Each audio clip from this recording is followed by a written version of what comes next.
So if y'all Carolina Jackpot checking in on Sunday evening, I wanted to talk about a topic real quick that's near and dear to a lot of you people's hearts around here, especially the people in the upstate of South Carolina.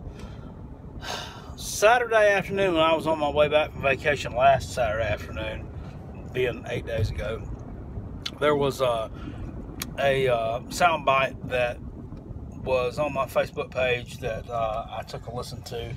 I found kind of humorous. I got a little chuckle out of it. It was a little clip from the Paul Finebaum show. If any of y'all don't know who he is, Paul Finebaum is a former journalist, and now he does a sports talking show 5 days a week on the SEC Network from 3 p.m. to 7 p.m. His main focus being college football. And Paul has gotten a lot of flack over the last few years, just since the SEC Network launched, for being a Alabama homer, being a personal friend of Coach Nick Saban, and all of that. So what had transpired was there was a Clemson fan, and I guess he called into Paul's podcast the day before, or he had called into the show the day before. I'm really not sure which one it took place on, or what the guy said the day before, but the way it boiled down to, from what I gathered, the way he was talking, the fan compared Dabo Swinney to Nick Saban, and quite frankly put him on par with Nick Saban, and said he was almost as elite of a coach as Nick Saban is, and had accomplished almost as much, which triggered Paul greatly, because not only do I think, number one, he's a mark for the University of Alabama. I think, his relationship with Nicky goes a little bit deeper than everybody realizes. So, there's that. And to be quite frank, I don't think that Paul is challenged on his shows a lot. You know what I mean by challenged? I don't think that really good football minds call into his shows a lot. No offense if you've called into his show. The bottom line is, if you've called in there and you have football knowledge, you probably didn't get on. I know, because I call into radio shows a good bit, and before you get to talk on them, they ask you who you are, and they'll ask you what you want to talk about. And that's how they screen you out. When I call into the radio shows, I get right through, because, I'm not about that life. I don't call into this kind of bullcrap on TV. So I'm surprised that the Clemson fan even got through in the first place. Some of the people that call into Paul's show, like I said, no offense, are really not that educated as far as college football goes. They're really just, some of them just aren't educated, period. He has a lot of female callers that call in that live in Alabama. No offense again to anybody, but some of them don't act like they know what's going on. And sometimes I don't even think they're speaking English, really good English. The day after Clemson beat Alabama in the national championship game back in January, some woman called in, and oh my God, she was an Alabama fan. Oh my God, she was about beside herself. I'm surprised she didn't commit suicide the night before when they lost that game. But she was going off on him. She's like, I tell Paul. She was saying his name Paul like it was spelled Paul, P-A-W. Like Opie Taylor called Andy Griffith. Yo, Paul. Yeah, Paul. No, I didn't go see Mr. McBeevy, Paul. You humiliated me, Paul. He was like, no, I didn't. No, I did not have that. No. And it was just ridiculous. Nothing was accomplished. Nothing was learned there. And the whole call was pointless. Pointless, Paul. And then you have Auburn people call in. He said, let me tell you something.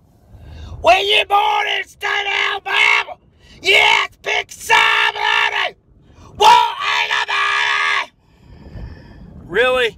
This is the kind of calls he gets, and on a normal basis. You know why? Because he doesn't have to think for a logical response.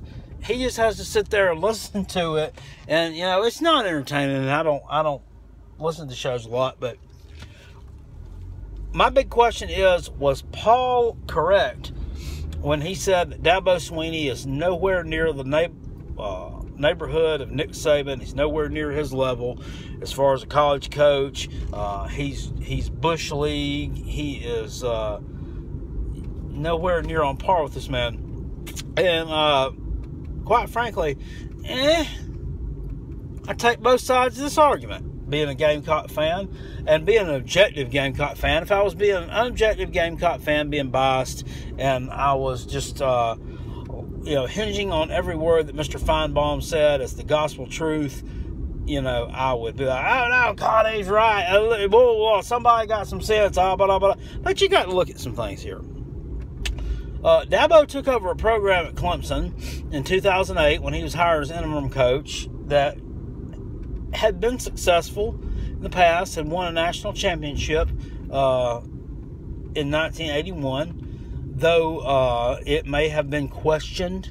It may have been a bit tainted, perhaps, by the recruiting efforts of one Charlie Pell, who was a former coach at Clemson University from 1977 to 1978. He was only there 2 years, but he really did some dirty stuff in his time. And by one Danny Ford, former Clemson football coach. That if you go to Clemson, that's the one thing about them. Don't you say anything bad about Dabo. Don't you say anything bad about Danny. Don't you say anything bad about Frank Howard. Those are the top three.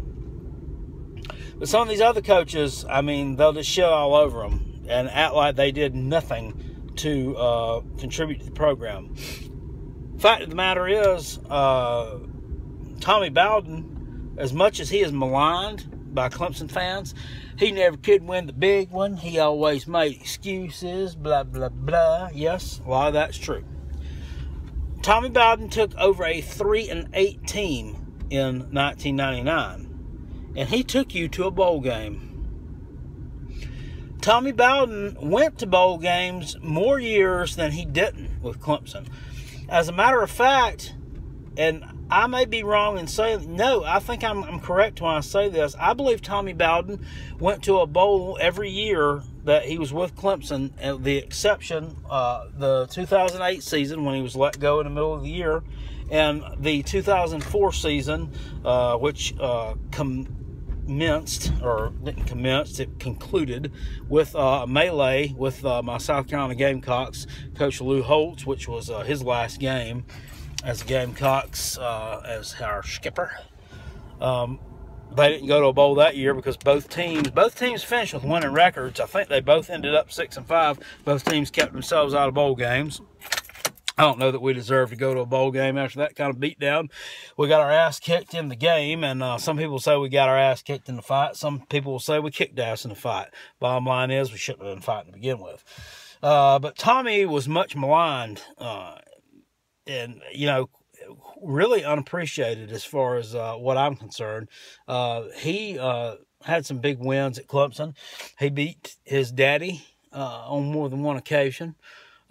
He had a huge win in the Peach Bowl or Chick-fil-A Bowl, whichever one it was called at the time, against Tennessee in 2003. He had a hell of a record against my Gamecocks also. I believe Tommy only lost 2 games against South Carolina. He lost to Carolina in 2001 and 2006. The rest of the time, he beat us. In 2003, his team really wore us out. The rest of them were pretty close games. But you get what I'm saying here. They don't...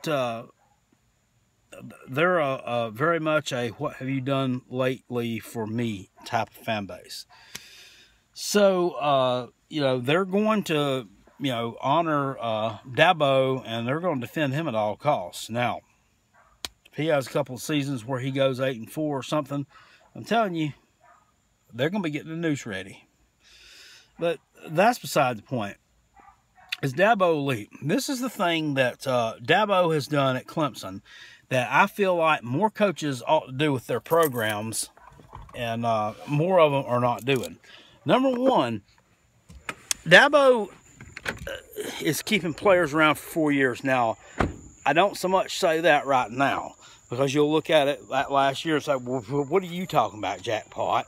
So Deshaun was only there for 3 years. Mike Williams was only there for 3 years. Artavis Scott was only there for 3 years, yes.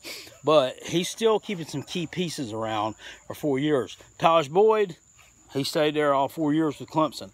I believe he set some records for y'all at quarterback. If I'm not mistaken, I mean, he did not have a very stellar record against my Gamecocks. In fact, he was 0-4. However, Taj did some great things while he was there. You also had some other players that have been there for 4 years with Clemson. They kind of stick there. They stick around with the program. Another thing he's done is he made good decisions at good times as far as hiring. That is the number one thing that I feel like Swinney has done that's made him a successful coach. He made good decisions as far as hiring, recommendations for giving somebody the boot also when he needed to. After his team gave up 70 points to West Virginia, the 2012 Orange Bowl, defensive coordinator Kevin Steele was shown the door. And in came Brent Venables from Oklahoma. Brent has been there ever since and has done great things with that defense. He wasn't happy with the offense. After 2010, they had a losing season. Even though they did go to a bowl game, they lost it to South Florida. They finished up 6-7 and lost to South Florida in a bowl game. Sound familiar? What did they do the next year, 2011? Oh, yeah. I think they started off like 6-0. Yeah. Sound familiar? He wasn't happy after 2010. Fired offensive coordinator Billy Napier. He was shown the door.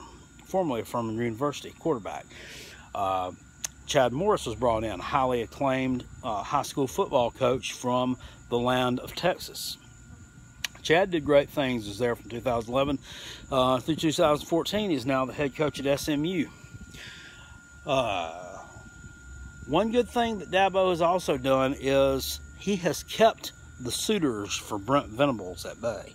And I don't know how he's been able to do this. There have been a lot of head coaching vacancies since Brent Venables took over as defensive coordinator at Clemson. This guy has built a powerhouse of a defense. I'm going to go on ahead and say it. And it pains me to say it, but I'm going to go on ahead and say it objectively. His offense, or his defense, has been on par with some of the best in the country every year.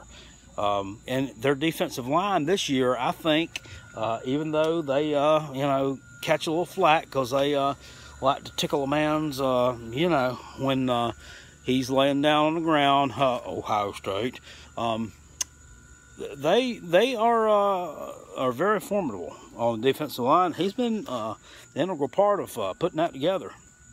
But Venables, one would think that he would have been offered some kind of big-time head coaching job, right? Because defense builds championships. I mean, look at some of the people that have been promoted to head coach, especially this year, with ones that got rid of their coach kind of abrupt to all of a sudden at LSU. Who they hire? Ed Orgeron. Ed Orgeron, what has this guy done in his career as a head coach at the University of Mississippi and at Southern Cal? I'll tell you what he did. Didn't do shit. He isn't worth a damn.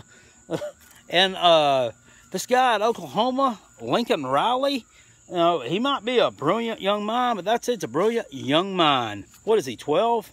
No, he's not. He's like 34, 35, something like that. But you really want him as a head coach of a Power 5 program like Oklahoma? I mean, I wouldn't. I think he's too young. I mean, really, what has he done? He had an offense that scored a lot of points for a few years at East Carolina. You know what? A lot of people have scored a lot of points at East Carolina. Didn't make them, Newt Rodney. Surely didn't make them Paul Bear Bryant or anything close to that. So, he may turn out to be stinking Lincoln. That's the number one thing I think Dabo has done to solidify himself as a really good coach and a really good program manager, is to keep Brent Venables there. When that guy goes, you better watch out. Things are going to go south. Carolina Jackpot will be back to talk to you next time. Is Dabo elite? Is he not? That's up to you. It's all your decision. Woo! Go Cox.